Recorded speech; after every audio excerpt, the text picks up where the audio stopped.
when you're talking unreasonable hospitality, if you can give a couple stories and examples of what that really means, whether it's the hot dog story, whether it's the beer story, whether it's the, they're on their way to a flight and hey, here's something on your way to the flight, or we just got married, or I proposed to my girl there. Yes. These are some incredibly creative stories. One, if you mind sharing a couple of those stories, and then two, how do you create a climate for people to be thinking about creative ways to make someone's day?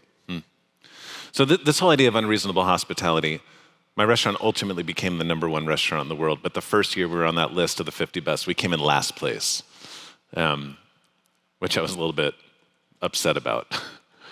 And I don't know about any of you, but when I'm trying to accomplish something, I look at the people that have accomplished it before me, study them, see what they did, try to figure out what those lessons are, make them my own, and then approach it in my own fresh way. What that list acknowledges is the restaurant that's having the greatest impact on restaurants at any moment. And without exception, everyone that topped that list was unreasonable in their pursuit of the product they were serving.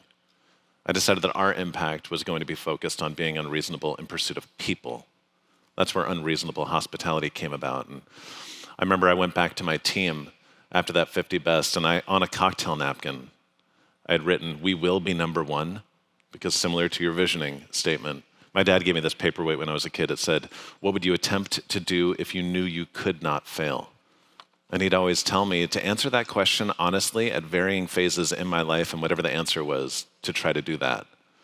And he'd always go on to say that far too many people, and this is totally understandable, are scared to say their most audacious goals out loud for fear that if they do and don't achieve them, they'll let themselves and those around them down. But if you don't have the confidence and conviction to dream big out loud, it's unlikely you'll ever achieve your biggest dreams. So I wrote, "We will be #1," and then I wrote unreasonable hospitality because, to your point, a goal without a strategy is nothing more than a pipe dream. How long before you became #1 did you write that? 7 years. 7 years before you became #1, you wrote that? 7 years. So the idea when you wrote it down, did you then go and sell it to your team, or who did you sell it to next? Yeah, so then I went back to my team, and I said, "We are going to be the #1 restaurant in the world." And mind you, we were number 50. If we had slipped one place, we were off the list altogether. It's a risk. But people crave leaders that have audacious goals in mind and are willing to do the work to bring them to life. You were just talking about that. And so collectively, and I say that word with great intention, collectively, because it's a leader's obligation to state the mission and then to invite everyone on their team to the table to identify the best way to achieve that mission. Collectively, we figured out slowly what unreasonable hospitality meant. And we started by really interrogating the experience, isolating every single touch point in the experience, and elevating as many of them as possible. By the way, quick piece of advice, at a certain point, look at your business and interrogate every single touch point between you and your customer. I guarantee you there's a bunch that you have yet to actually pause for long enough to consider. And if you can identify all of them and make each one a little bit more awesome, the impact on the experience as a whole is transformational. But it was about 1.5 years after that first awards, I was in the dining room on a busier than normal lunch service when I found myself clearing appetizers from a table of 4 foodies. And there were 4 people from Europe on vacation in New York just to eat at restaurants. And this was their last meal. They were going to the airport to head back home afterwards. And I overheard them talking, and they were going on about what an amazing trip. One said, my gosh, we went to Le Bernardin, Per Se, Danielle, Momofuku. These are all the best restaurants in the city. And now 11 Madison Park. But then a woman jumped in and said, yeah, but you know what? We never had a hot dog from one of the street carts. You know those light bulb moments in a cartoon where you know the character has a really good idea? I walked as calmly as I could back to the kitchen. I dropped off the plates and then literally ran outside of the hot dog cart, bought a hot dog, ran back inside. Then came the hard part, was convincing my chef to serve it in our fancy restaurant. Was it really challenging? Was it really like, I'm not going to do it? For sure. He looked at me like I'd lost my mind. He's like, I'm one of the great chefs in America. You want me to serve a freaking hot dog? But I asked him to trust me, which, by the way, was an important word in our world. If you are lucky enough to work alongside other people who are like-minded and like you want to be the best at what you do, invariably there will be tension. Because while everyone will or may agree on what it means to be the best, they won't agree on how to get there. And when a lot of passionate people disagree on how to achieve their biggest dreams, tension starts to be pretty intense. People have a tendency to lean away from tension. It's uncomfortable. I actually believe we should all lean into tension because A, it's something to celebrate. You are one of the lucky ones that works alongside other people that care. B, navigating through tension often yields the best result. But one of our rules was if we couldn't figure out how to get the other person to agree, either person could say, this is important to me, and that was the end of the conversation. With the underlying rule that no one could ever overuse the this is important to me card. Not every decision can be this is important. Yeah, exactly. Yeah. So I said, this is important to me. And he cut the hot dog up into 4 perfect pieces, out a little swish of ketchup and mustard and a little scoop of sauerkraut and relish. We made it look super fancy. And before their final savory course, which at the time was a honey lavender glazed Muscovy duck that had been dry aged for 2 weeks, I brought out what we in New York call a dirty water dog. And I explained it. I said, I want to make sure you don't go home with any culinary regrets. Here's your New York hot dog. And they freaked out. You know, athletes always go to the tapes and they've had a bad game to see what they did wrong. None of us often enough go to the tapes when we've had a good game to see what we did right, to make sure we keep on doing that thing. That's how you put intention to intuition. That's how you take these moments of fleeting brilliance in your organization and grab onto them and hold onto them and put a system behind them to make sure they keep on happening. So I studied the hot dog, and it required 3 things. Being present, which in hospitality is everything. It's kind of like a woo-woo term right now, but so many of us have such long to-do lists that we don't have the ability to slow down for long enough to actually listen to the people around us, what they're saying and all the things they're not saying. Second, it required this idea of taking what you do seriously. Obviously, you need to be great at anything, but we all need to stop taking ourselves so seriously. Too often in customer service, we let our self-imposed standards get in the way of us giving the people around us the things that will bring them real joy. A hot dog in a 4-star restaurant is sacrilegious until you look at how it made them feel. Brands are beautiful things. They're your bumper stickers to the world. But if suddenly the brand starts telling you what you are and are not allowed to do, you've let the balance get out of whack.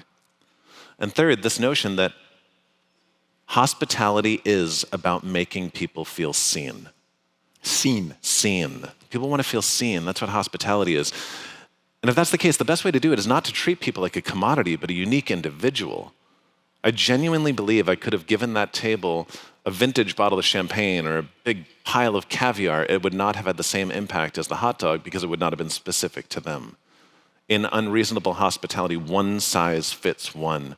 The greatest gestures are specific to the person receiving them.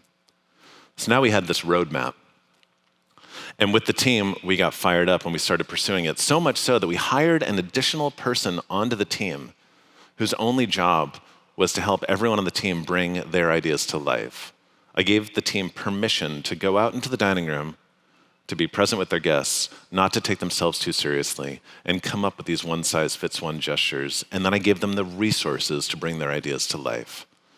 And to your point, the stuff we did was wild. There was a guest, a business guy on business in New York who was on his way, again, to the airport after his meal, and he griped to his friends that he had forgotten to buy his daughter the one thing she asked for, the little teddy bear with the I Heart NY shirt. Easy. The Dreamweaver, that's what we called the position that was there to support everyone else, after the iconic song by Gary Wright, which happens to be the song that was playing the first time I French kissed a girl. Ran up the street to one of those souvenir stores, bought a teddy bear, came back. This guy on his way out, a grown-ass professional businessman, starts crying on his way out the door. We did bigger things that cost a little more money. There was a family of 4 from Spain with their 2 kids. We had these big windows. It started snowing. We realized it was the kids' first time seeing real snow. Dreamweavers somehow found a store still open at 8 o'clock on a Friday night selling sleds. When they left, there was an Uber SUV with the sleds to take them to Central Park. Or really, really big things that were free. One time there was a couple dining with us. They'd just gotten married at City Hall. They had like a big, big wedding plan, but their families fell out of love and they canceled it. The server, on her own, committed herself to, over the course of their meal, figuring out what their wedding song would have been. And we spaced out their meal such that they were the last people in the room. And at the end of the meal, we brought them up to our private dining rooms where the entire staff just decided to stay a little bit later, and we had a party. We poured wine for our entire team, put on some music. When the couple walked in, on cue, we put on their wedding song. We had given them the gift of their first dance. We loved this stuff, right? And we wanted more of it because it was working.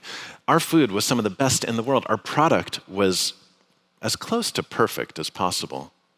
And yet no dish that we ever served left the lasting impression that these gestures of hospitality were leaving. Here's the problem with the things I was just talking to you about, though. They're responsive, right? You need to pick up on something that someone says and then turn around and do something with it. And you can't force them, otherwise they feel contrived. And so I said, how do we systemize this stuff? And so what we did was we closed the restaurant for a day, and I encourage everyone in every business to do what I am about to say we did. We got our entire team together. Me, as the owner, all the way down to the dishwashers. The reason for that is in most organizations, this is a quote by a former naval officer, David Marquet. In most organizations, the people at the top have all of the authority and none of the information, and the people on the front line have all of the information and none of the authority. We all need to do a better job of bridging that gap. And we did something that I now call pattern recognition of recurring moments. We all got together and brainstormed for the first half of the day, what are the things that just happen a lot? Things that if we were more well-equipped and prepared, we could respond to these things in amazing ways. Things like a guest going outside of the restaurant to smoke a cigarette in the middle of their meal, someone being on their way to the airport, someone drinking a little bit too much and complaining that they're going to have a hangover, or maybe my favorite, people get engaged at the restaurant. And once we had come up with a bunch of those recurring moments, we decided to prepare in advance for how we were going to make those moments more awesome. We cleared out a closet in the back. We called it the toolkit closet. And in it, we filled the thing with stuff that we made in advance such that our team could easily deploy gestures. People got engaged at raise your hand if you got engaged at a restaurant. Okay. So I imagine they poured you free champagne. If they didn't, sorry, you got engaged at the wrong restaurant. We did that too. Once my team and I had isolated that as a recurring moment, we started brainstorming, how do we make it astronomically memorable? Tiffany and Co., their offices were across the park. I went over there and started knocking on doors and found the chief marketing officer and convinced her to give us 1,000 of the baby blue boxes, each with 2 champagne flutes in them. Next time someone got engaged, all the server needed to do was walk back into the closet, grab that box, take out the 2 glasses. We poured them free champagne like they would have always gotten, but what they wouldn't have noticed right away was that their champagne flutes were a little different than everyone else's in the room. When they finished the champagne, took the glasses back, washed them, dried them, put them back in the box, and then on their way out of the restaurant, we'd give them those flutes saying, congratulations, and thank you for trusting us with this day. Didn't cost us anything. Cost Tiffany quite a bit of money, but I'm certain they more than made up for that investment. Of course. And I'll tell you, whatever dish they had, the story they were going to talk about were those flutes. Those flutes would remain in their lives. They felt great, and here's the coolest part. My staff felt so good because there is nothing more energizing than seeing the look on someone else's face when they receive a gift you're responsible for giving them. We had systemized this idea of giving our entire team the gift of being able to give other people gifts. And I think that's one of the best things you can do to increase retention, decrease turnover,